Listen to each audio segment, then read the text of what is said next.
There was a particular kind of Saturday afternoon in the early 2000s that revolved entirely around the Disney Channel.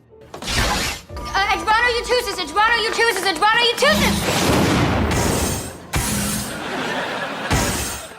These were the shows that your children watched, that you watched alongside them, if you're honest.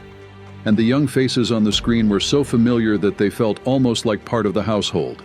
Hannah Montana, Lizzie McGuire, Wizards of Waverly Place, High School Musical. Whatever happened to those kids? The answer in many cases is everything. Today we find out in what happened to every Disney Channel star. Where are they now?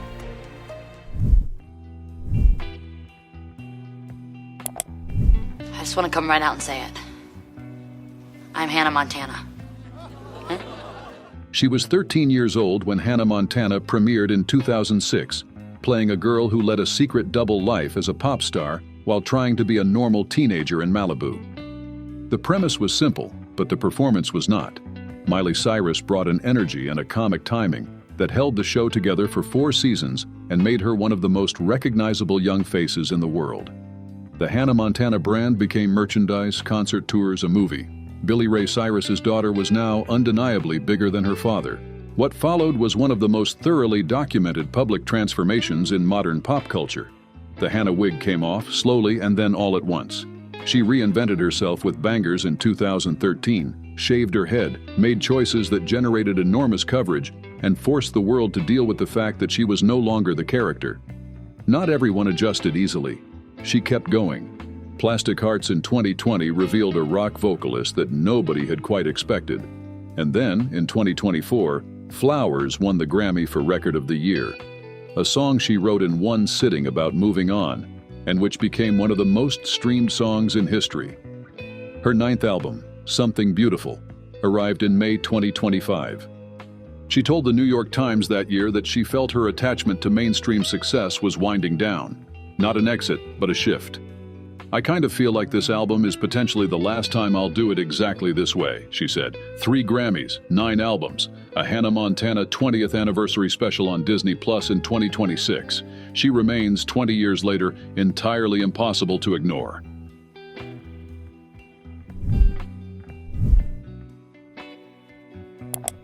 I love games. Harper, stop talking. We've got to get Justin and get out of here. I'm sorry, I can't help it. Every time you have a thought, it just comes out your mouth. You could be so bossy. Oh, I didn't mean to say that. Alex Russo was the undisputed star of Wizards of Waverly Place, the sarcastic, rule-bending teenage witch who was usually the smartest person in any room and knew it.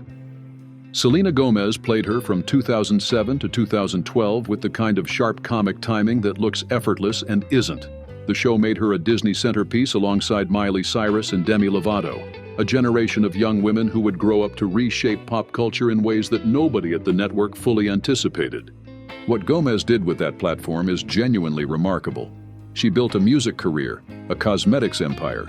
Rare Beauty, launched in 2020, was valued at $2 billion by 2024, and a television career that earned her Emmy nominations and a Golden Globe nomination for Only Murders in the Building. Then came Emilia Perez, the French-Spanish musical crime film in which she gave a performance that earned her an Oscar nomination. She spoke of the film as a stepping stone, hoping it would open doors to more serious acting work. In March 2025, she released a collaborative album with producer Benny Blanco, I Said I Love You First.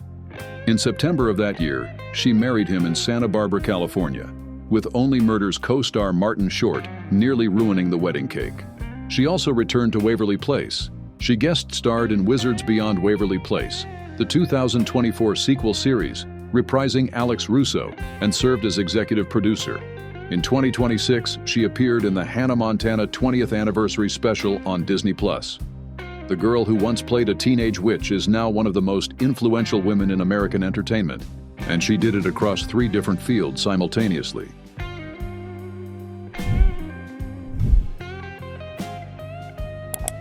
You know, I love being busy, I love working, but you know, Wednesday it's a table read, and then we have rehearsals, and then Thursday, Friday rehearsals, and then Monday we shoot, and then Tuesday we have a live taping, and then Wednesday it starts back over again.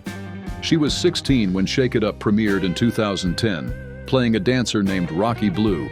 in a show about two best friends who get cast as background dancers on a local TV program. The role was charming, the show was fun, and Zendaya was clearly doing something that not every Disney performer did, paying close attention to craft.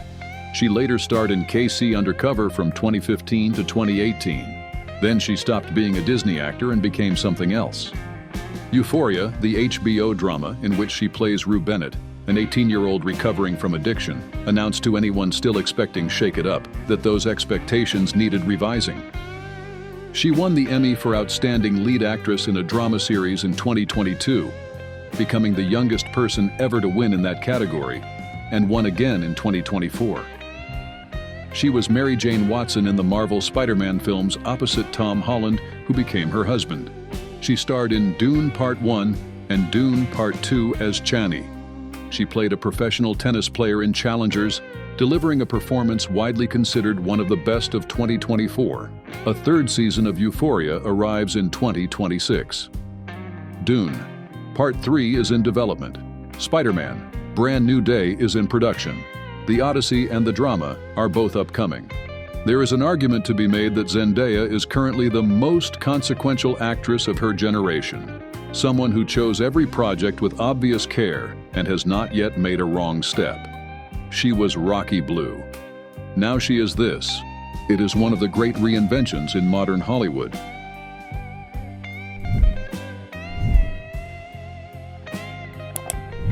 Honestly, it's just that it's so family oriented and I'm totally into that, and that we get to spend time and meet a lot of kids. I love children and I love kids and I love performing, so I'm really excited to do that today. She appeared on Girl Meets World from 2014 to 2017, playing Maya Hart, the best friend of the show's protagonist, the more rebellious, more complicated of the two girls, which tends to be the more interesting role. She was likable. She was talented. She was, by the standards of the Disney alumni universe, a reasonably successful outcome. Nobody was predicting what happened next. Short and Sweet, released in August 2024, was the album that changed everything. It debuted at #1 on the Billboard 200 and generated a level of cultural saturation that very few albums achieve. Espresso became a global earworm. Please, Please, Please dominated playlists. The tour sold out everywhere it went. At the 2025 Grammy Awards, she won Best Pop Vocal Album and Best Pop Solo Performance for Espresso. She was nominated for 12 Grammys in total. Then she released Man's Best Friend in 2025, which also debuted at #1. 2 consecutive #1 albums, 2 Grammys, 12 nominations. She is 26 years old. Miley Cyrus, who went through something similar at a comparable age, told the New York Times she worries about Carpenter's schedule, that she sees herself in the exhaustion of it, and urged her to protect herself. "I know what it feels like to fry yourself," she said, "and I don't want anyone else to get fried." For now, Carpenter shows no signs of slowing down. She is the current face of what Disney Channel, at its best, was always capable of producing.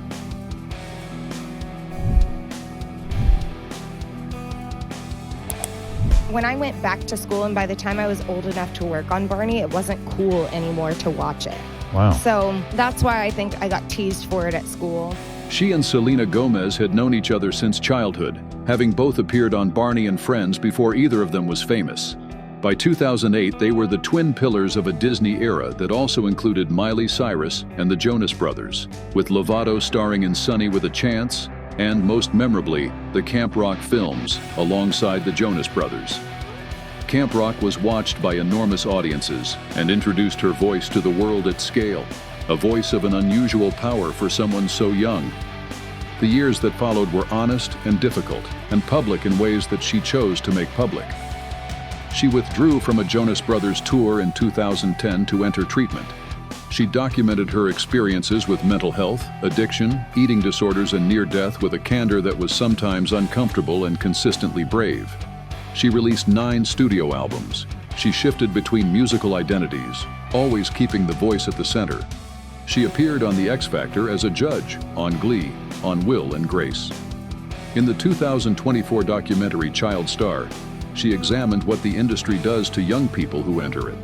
In 2025, she married musician Jordan "Jutes" Lutz in Santa Barbara. Her 10th album, It's Not That Deep, was released in October 2025 and debuted at number 9 on the Billboard 200. And It's Not That Deep tour began in April 2026. A cookbook is due in 2026. She is 33 years old and she is, by most accounts, doing well. She said on a podcast in 2026 that her friendship with Selena Gomez, through all the years of distance and reconnection, still made her feel safe. Some things from that Disney era turned out to be real.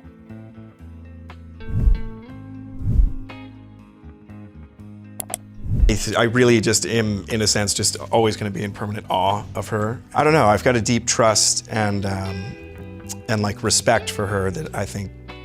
High School Musical premiered in 2006 and created a level of teenage frenzy that is difficult to describe in retrospect without it sounding like hyperbole. Zac Efron played Troy Bolton, the basketball star who secretly wanted to sing, and the film and its sequels sold millions of albums, generated multiple concert tours, and made Efron one of the most recognizable young men on the planet. He was also, very clearly, trying to become an actor rather than simply a phenomenon, and the decade that followed was the story of that attempt. The early post-Disney work was uneven in the way that post-Disney work often is. Some interesting choices, some commercial ones. A reputation that the heartthrob image made it difficult to escape. Baywatch was broadly dismissed. The Greatest Showman was beloved. Neighbors was a comedy hit. Extremely Wicked, Shockingly Evil and Vile, in which he played Ted Bundy, was an unexpected dramatic turn. And then came The Iron Claw in 2023, the true story of the Von Erich wrestling family, in which Efron delivered a performance of physical and emotional intensity that reframed everything audiences thought they knew about what he was capable of. He appeared in and executive produced the Netflix travel docuseries Down to Earth, exploring sustainability and culture around the world. He turned 38 in 2025. The Troy Bolton years feel genuinely distant now, not erased, but transformed into the foundation of a career that ended up going somewhere surprising. That's the best outcome a Disney star can hope for.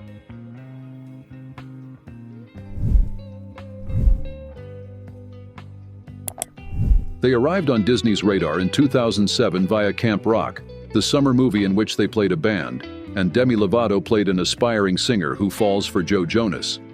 It was watched by an audience that immediately divided its attention between the film and whatever was happening between the two leads in real life. The Jonas Brothers had their own Disney Channel series, Jonas, which ran for 2 seasons. They toured with Miley Cyrus. Their album sold.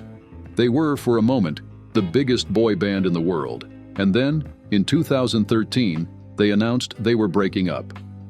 The reunion, in 2019, was one of the more successful comeback stories in pop music.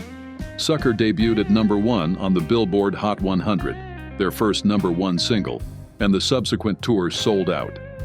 The documentary Chasing Happiness gave fans a candid look at the original breakup and what had led to it. The 3 brothers had all married and started families.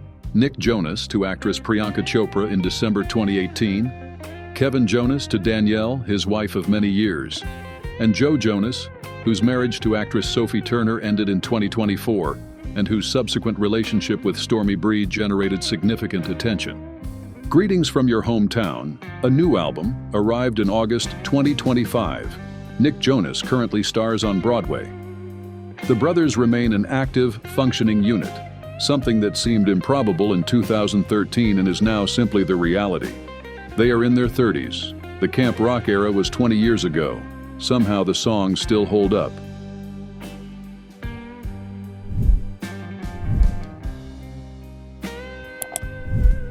I was that age, and so I was just like, also felt so deeply connected to her as a character because we were the same. Lizzie McGuire was the defining Disney Channel show of its era, and Hilary Duff was Lizzie, the girl who was not the most popular or the most beautiful or the most anything, but who was relentlessly, specifically herself, which turned out to be the thing that resonated. The show ran from 2001 to 2004, and the Lizzie McGuire movie in 2003 sent her to Rome and gave the character a conclusion. Duff followed it with a music career, Cheaper by the Dozen, a Cinderella story, and an industry presence that kept her visible when it might easily have faded. She built a genuinely durable adult career that is unusual among her contemporaries. Younger, the TV Land series in which she played a woman pretending to be younger than she is to re-enter the publishing industry, ran for 7 seasons from 2015 to 2021 and was widely praised. How I Met Your Father, the How I Met Your Mother spin-off, ran for 2 seasons from 2022 to 2023 on Hulu. She married musician Matthew Koma in 2019. She has 4 children. She took a decade-long break from music and returned in 2026 with her 6th studio album. She also appeared in the Hannah Montana 20th anniversary special on Disney+. A reminder that the Disney family, however far its members travel, tends to find its way back.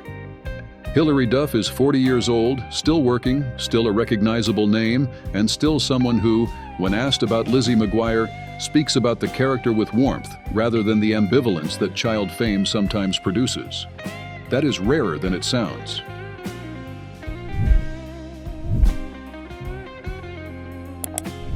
She was 4 years old when she joined The Cosby Show in 1989. By the time she headlined her own Disney Channel series in 2003, she had already been working for 14 years.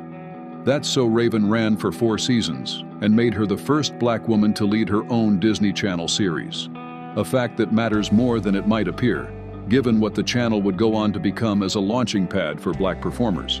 Raven played Raven Baxter, a psychic teenager whose visions of the future were always more complicated than they appeared, and she played her with the kind of physical comedy and emotional range that kept the show going long past its obvious premise.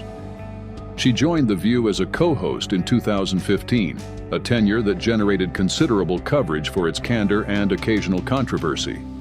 She married her wife, Miranda Pierman Madej, in 2020 in a private ceremony during the pandemic. And then, in what might be the tidiest full-circle moment in Disney alumni history, she returned to the character she had played as a teenager. Raven's Home, a sequel series to That's So Raven, launched on Disney Channel in 2017 and is still running. Learn how to write a script, and I'm able to transform who I am as an artist through this process and meet some amazing people through it. So it's Now following Raven Baxter as the mother of her own family, including a daughter who has inherited her psychic abilities. She is 40 years old. She has been performing for 37 of those years. Raven's Home gives her a place to come back to that is both familiar and new. The same character, older, wiser, dealing with different problems. It is, when you think about it, not a bad way to spend a career.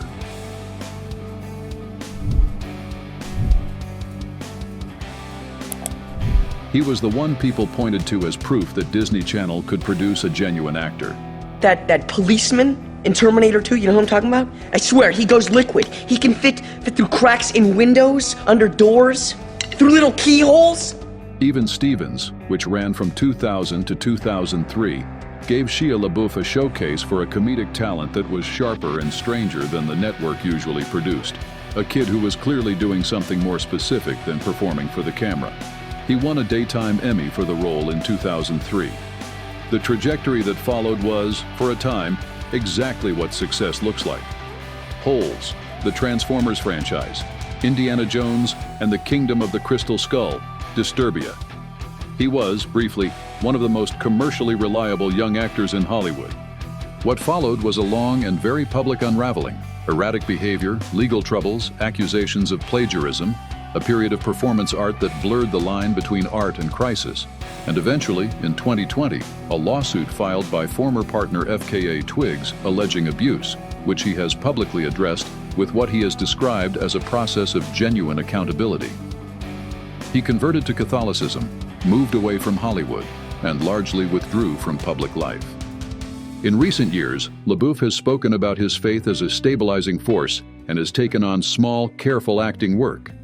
He appeared in a 2022 film called Father Pio, playing the Italian friar, which he said was connected to his conversion.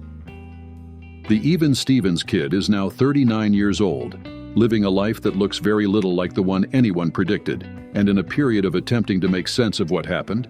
Whether that process is complete is not something anyone outside it can assess. What is clear is that his story is the most complicated one in this collection. A reminder that the distance between child stardom and adult stability is longer for some people than for others.